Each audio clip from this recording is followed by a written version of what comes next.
Moin Moin, hallo und herzlich willkommen zu einem neuen Video hier auf meinem Kanal. Heute gibt es wieder eine Runde Shakes and Fidget. Wir befinden uns auf F10, Fusion 10. Ja, das ist ein polnischer Server, der ganz viele polnische Welten zusammen fusioniert hat. Und ihr seht schon, hier ist einiges.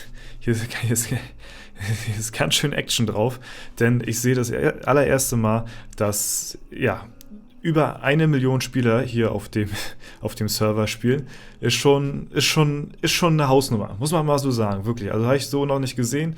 So, ich glaube, das höchste, was ich so gesehen habe, war 600.000, 700.000 irgendwie so. Ne? Aber über 1 Million hier stehen zu haben, ist schon echt heftig. Warum sind wir heute auf dem Server? Und zwar hatte ich es auch im Video von Basi schon gesehen und ich wollte es nochmal auffassen in meinem Video als Thematik, das große Kontra der Fusionen. Es gibt nicht nur positive Seiten, es gibt auch negative Seiten davon. Kritik, die unter anderem auch natürlich berechtigt ist und so eine Fusion schafft auf der einen Seite natürlich sehr viel Gutes. Inaktive Server werden wieder zu aktiven Servern.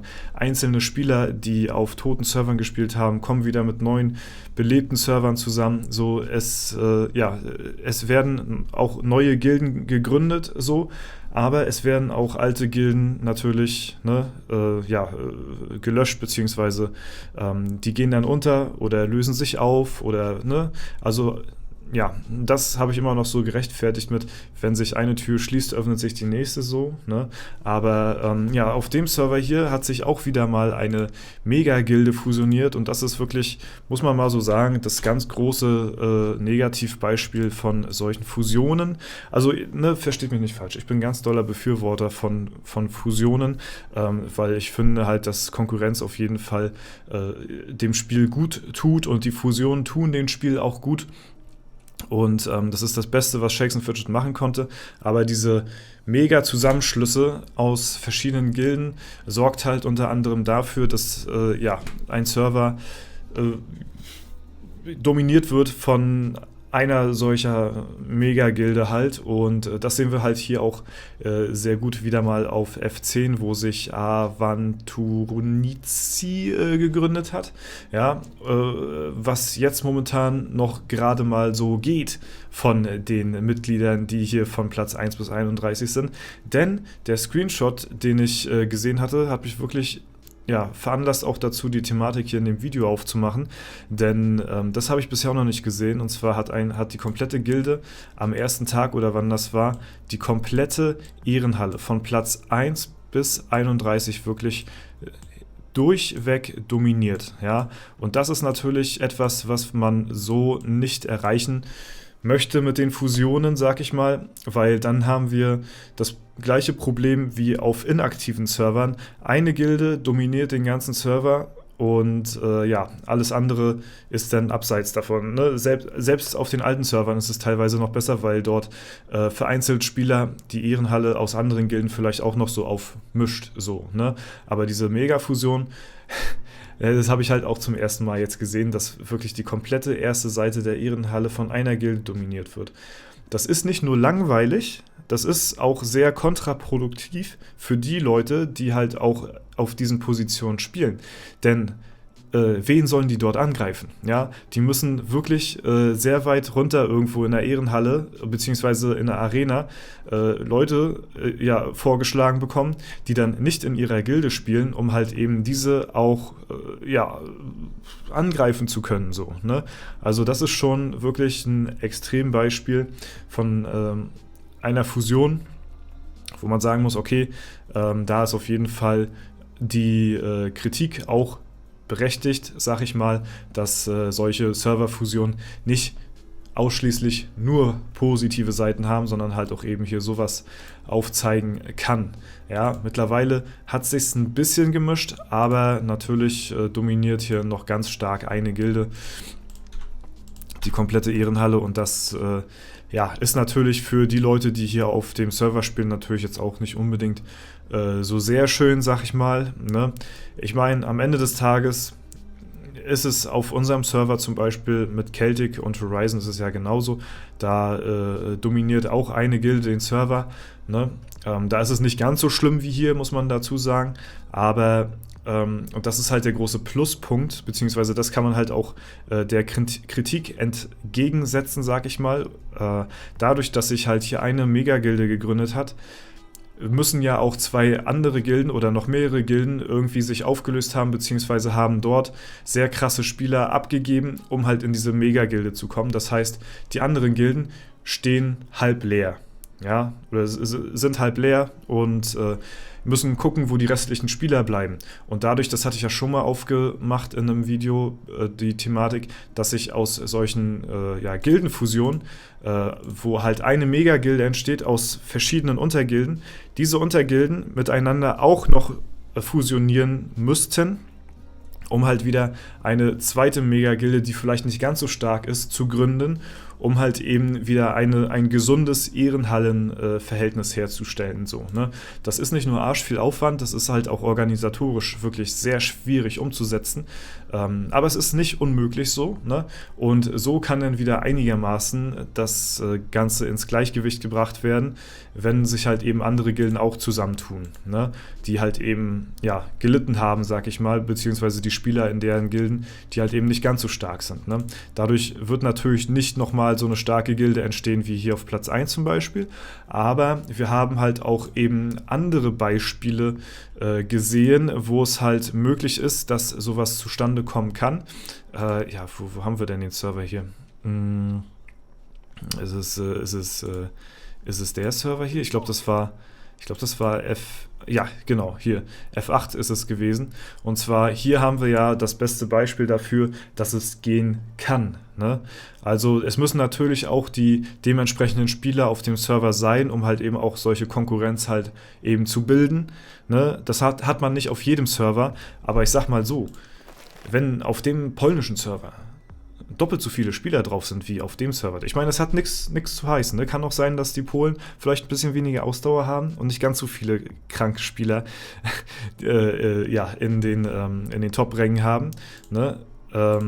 Aber man hat halt gesehen, es ist nicht unmöglich, auch eine Konkurrenzfusionsgilde darzustellen. So.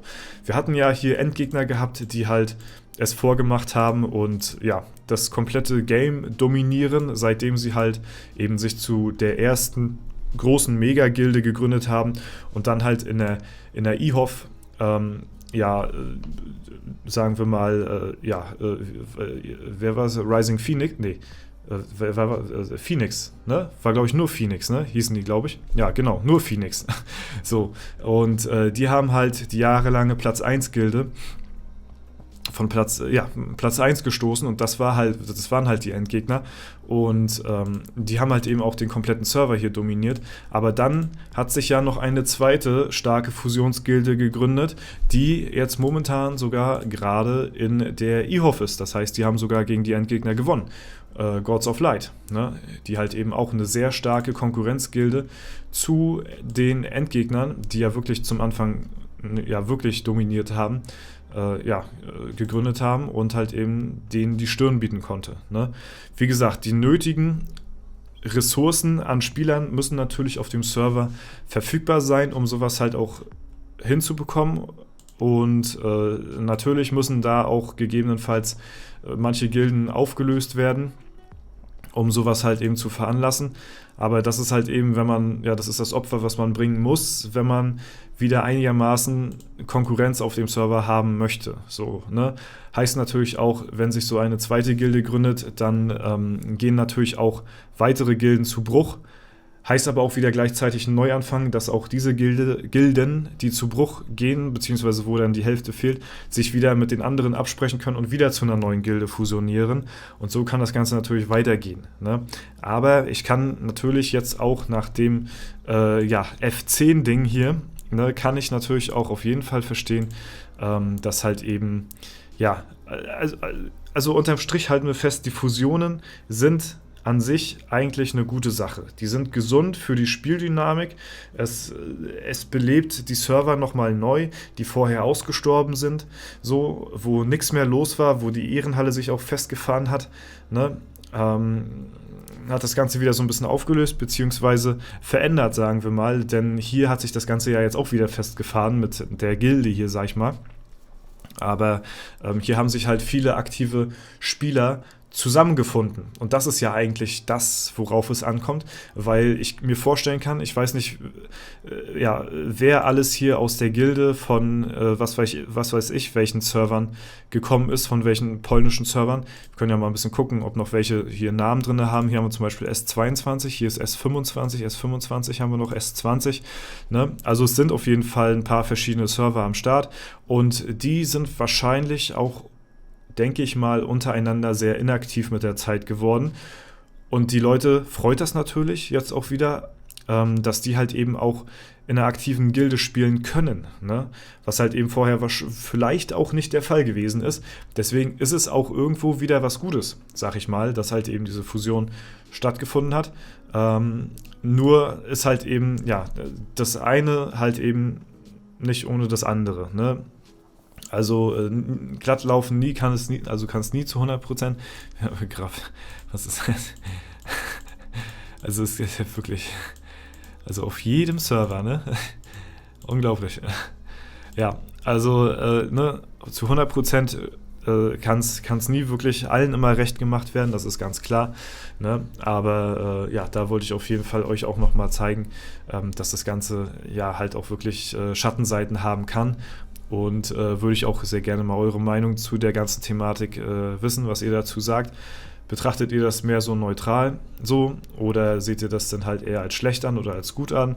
Ne? Also das kann man jetzt natürlich so auslegen. Ne? Wie gesagt, das eine nicht ohne das andere. Hier haben sie wahrscheinlich sehr viele Spieler zusammengeschlossen, die auf ihrem Server schon alles wegdominiert haben und dort alles inaktiv war. Und die freuen sich jetzt, dass sie wieder in einer aktiven Gilde spielen. Die wurden aber gemerged zu einer mega krassen Guild und hauen hier jetzt alles weg, natürlich, ne? Auf der anderen Seite sei es denen natürlich auch gegönnt, dass die jetzt halt wieder in einer aktiven Gilde spielen, wo es halt vorher eben nicht der Fall gewesen ist, ne? Also ja, kann man so oder so sehen. Auf jeden Fall, hat man gildentechnisch gesehen wieder die gleiche Ausgangssituation wie auf einem inaktiven Server, wo halt eine Gilde alles wegdominiert. Die Situation ist hier auf dem Server explizit das gleiche. Ist aber auch wirklich nur eine Ausnahme, ist nicht auf jedem Server so, wie man gesehen hat in der Vergangenheit. Ja, Leute, das ist auf jeden Fall dazu. Spannende Thematik auf jeden Fall. Was sagt ihr dazu? Lasst es mich sehr gerne wissen in den Kommentaren. Ansonsten war es das soweit von mir. Ich hoffe, euch hat es gefallen und wünsche euch noch einen super schönen Tag. Vielen lieben Dank fürs Zuschauen. Haut rein und bis zum nächsten Mal.